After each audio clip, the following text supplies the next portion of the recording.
Boa tarde, eu sou a Geisiélia, eu estou aqui com as minhas colegas, a Nicole e a Camila, e o nosso grupo ficou para apresentar sobre a imunidade contra bactérias extracelulares. No nosso grupo, os temas de discussão serão bactérias extracelulares, mecanismos de patogenicidade das bactérias extracelulares, imunidade inata, imunidade adaptativa e imunoevasão das bactérias extracelulares. Tá, o que são essas bactérias extracelulares? As bactérias extracelulares são basicamente bactérias que são capazes de viver e se multiplicar fora das células hospedeiras. Por exemplo, no sangue, no espaço intersticial, no tecido conjuntivo, bem como nos espaços teciduais, como lúmens das vias aéreas e do trato gastrointestinal.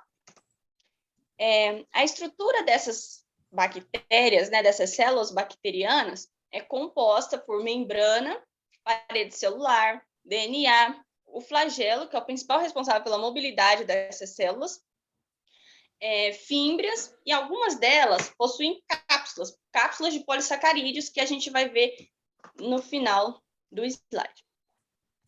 Como essas bactérias são capazes de nos causar doenças, já que são seres extracelulares? A doença é causada por meio de dois mecanismos principais, sendo o primeiro a inflamação e, consequentemente, a destruição tecidual causada no sítio da infecção. E segundo, através da liberação de citocinas, de toxinas, por essas bactérias que produzem diversos efeitos patológicos. Muitas dessas toxinas são citocinas, e outras causam doenças por mecanismos, né? Sendo eles bloqueando a síntese proteica nas células infectadas, interferindo no transporte de íons de água, inibindo a transmissão neuromuscular, interrompendo diversas vias de sinalização bioquímica importante nas células infectadas. E outras dessas toxinas, elas interferem nas funções celulares sem matar as células, enquanto ainda outras estimulam a produção dessas citocinas causadoras de doenças. A resposta imunológica contra as citocinas liberadas por essas bactérias é a inflamação, que é considerada uma inflamação descontrolada.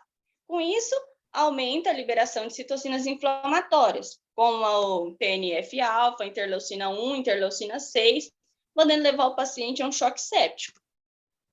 Então, basicamente, o grande problema dessas bactérias extracelulares é que elas liberam toxinas, e essas toxinas são patogênicas. E a resposta imunológica contra essas bactérias é a inflamação. Quando essa inflamação ela acontece de uma forma descontrolada, né, de uma forma exacerbada, pode ocorrer uma lesão tecidual. E isso pode levar o paciente a um choque séptico, né? Consequentemente, um APA perigosamente baixo e falência dos órgãos. Temos aqui dois exemplos de bactérias extracelulares. O primeiro é o Streptococcus pyogenes, né, os pneumococos, que causa a pneumonia e meningite, através da inflamação aguda induzida por constituintes da parede celular dessas bactérias. E a Escherichia coli, que causa infecção do trato urinário, gastroenterite e o choque séptico, através de toxinas que induzem a secreção de água e cloreto pelo epitélio intestinal. Meu nome é Camila, eu vou falar sobre a imunidade inata contra bactérias extracelulares. Os principais mecanismos da imunidade inata às bactérias são a ativação do sistema complemento, a fagocitose e a resposta inflamatória. Sobre a ativação do sistema complemento, pode ocorrer através da via alternativa e as vias das lectinas. Na via alternativa, ocorre através dos peptidoglicanos presentes nas paredes celulares de bactérias gram-positivas e o LPS, encontrado em bactérias gram-negativas. Eles ativam o complemento pela via alternativa. A ativação pelas vias das lectinas ocorre através das bactérias que expressam manose, que é uma espécie de açúcar em sua superfície. Através da manose, elas podem se ligar à lectina, ligante, e a qual ocorre a ativação do sistema complemento. Os principais resultados da ativação do sistema complemento é o aumento da opsonização. A opsonização ela aumenta a fagocitose das bactérias realiza a lise bacteriana, que é a quebra das bactérias, e ainda recruta células para o local da inflamação, e ativa os leucócitos. Vou falar um pouco sobre as células da imunidade inata. Elas são responsáveis por realizar fagocitose, reconhecem bactérias extracelulares através dos receptores de superfície, secretam citocinas que induzem a infiltração de leucócitos em sítios de infecção e inflamação. Sobre os neutrófilos. É a primeira célula a chegar no local da infecção. O seu tempo de vida é curto, dura em torno de 6 horas. Quando chega no local, morre por apoptose e libera substâncias microbicidas. Os leucócitos, eles recrutam, ingerem e destroem as bactérias. A maioria das bactérias extracelulares são suscetíveis ao killing pelos fagócitos, uma vez que os micro-organismos não se adaptaram à sobrevivência no interior dessas células. Agora eu vou falar sobre os macrófagos. Eles realizam a explosão respiratória, possuem lisossomos e produz ROS e NO. ROS são as espécies reativas de oxigênios e o óxido nítrico. Vou falar um pouco sobre as células linfóide inatas. As natural killers são citotóxicas, circulam na corrente sanguínea. A ILC1, pouco citotóxica, residem nos tecidos, são a primeira linha de defesa contra vírus. A ILC2 residem nos tecidos e participam do reparo dos tecidos. E a ILC3 mantém homeostase intestinal, é abundante em mucosa, participa da resposta imune contra bactérias extracelulares. A LT1, a sua principal função é a formação de linfonodos secundários e a placa de Peyer.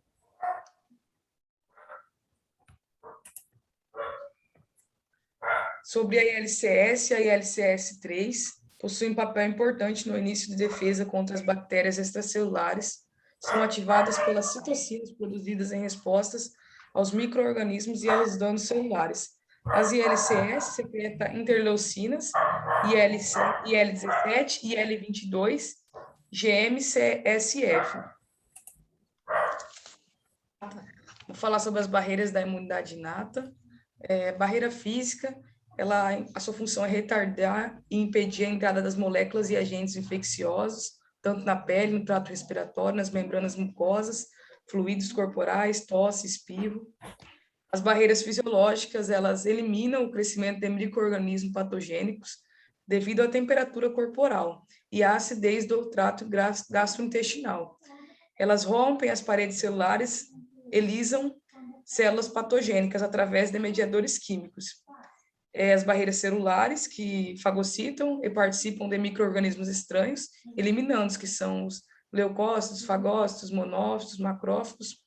E a barreira inflamatória, que é a reação a infecções com danos teciduais, que induzem as fagocitárias para áreas afetadas. Agora eu vou falar um pouco sobre a imunidade adaptativa. E os principais mecanismos de atuação da imunidade adaptativa contra bactérias extracelulares é que ela atua bloqueando a infecção, eliminando os micro-organismos e neutralizando as suas toxinas. A resposta imune adaptativa contra as bactérias extracelulares pode ocorrer de duas maneiras. A primeira delas é a resposta imune celular, que é a ativação dos linfócitos TCD4. A APC reconhece a bactéria pelo mecanismo PAMP-PRR. Aí, após acontecer esse reconhecimento, a célula dendrítica, nesse caso aqui exemplificando, ela vai fagocitar essa bactéria, vai ocorrer a lise dessa bactéria no interior da célula dendrítica e a célula dendrítica, então, vai apresentar o antígeno, que tem que ser proteico, via MHC de classe 2 para a célula TCD4. A célula T vai, então, se diferenciar em células T efetoras, células T CD4 efetoras. E essas células T CD4 efetoras, elas expõem moléculas de superfície celular e também produzem as citocinas, que são as responsáveis pelos efeitos, como a IL-17 e o fator de necrose tumoral, que induz a inflamação, estimula a inflamação esse aqui que aumenta o poder de fagocitose dos macrófagos e o fator microbicida, e também de neutróficos, aumentando a fagocitose e o killing bacteriano. E através de outras citocinas, também elas estimulam a produção de anticorpos pelos linfócitos B. A segunda maneira que ocorre da imunidade adaptativa é através da resposta imune humoral, que é a produção de anticorpos pelos linfócitos B. O que ocorre? A bactéria, o linfócito B, primeiramente, ele possui alguns receptores, que são os próprios anticorpos. No caso aqui, os anticorpos IgM e IgD. Esses anticorpos na superfície da célula B reconhecem a bactéria, vão endocitar essa bactéria, e daí, com o auxílio das células T, se os antígenos da bactéria forem proteicos, a célula B vai produzir seus anticorpos. A célula B também consegue produzir anticorpos sem o auxílio das células T auxiliares, porém, os anticorpos com T dependente são melhores e mais potentes do que os anticorpos sem um mecanismo dependente da célula T. Os anticorpos eliminam os micro-organismos e toxinas por meio de vários mecanismos, como a neutralização, opsonização e fagocitose e ativação do complemento pela via clássica. A neutralização é mediada pelos isótipos de alta afinidade IgG, IgM e IgA. A opsonização é mediada pelas subclasses IG1 e IgG3 da IgG. A ativação do complemento é iniciada pela IgM, IgG1 e IgG3.